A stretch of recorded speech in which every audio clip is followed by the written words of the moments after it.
Let's talk a little bit about the build-up to the crisis. How do you see what you might call this Keynesian framework anticipating or being able to see into the imbalances and dangers that led to the crisis?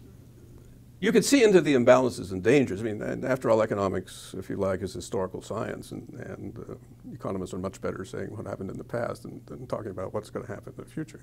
But that being said, it was clear going into the crisis, even beginning as far back as 2000, or even the late 90s, that the whole financial system was becoming highly imbalanced. And there's another of Keynes' successors named Wynne Godley, who was sort of the Cassandra of macro, who sort of started publishing papers in the late 90s, essentially saying, hey, look at all this household borrowing. It just can't go on, and something has got to give. And it did ultimately give. But what happened basically is that, particularly first with the equity boom in the 90s and subsequently with the mortgage boom in the 2000s, is that on the one hand you have a group of assets, a set of assets for which asset prices are rising steadily. And on the other hand, people want to buy into those assets.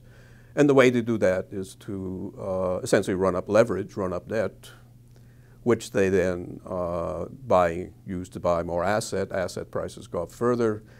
That, given the arithmetic of leverage, that reduces the leverage, so they have an incentive to go out and borrow more. I mean, it's an ever-rising spiral. And this pattern was characteristic of the '29 crisis, or the lead into the Great Depression. It was certainly characteristic of the mortgage events in the 2000s. And that's an old dynamic in financial markets.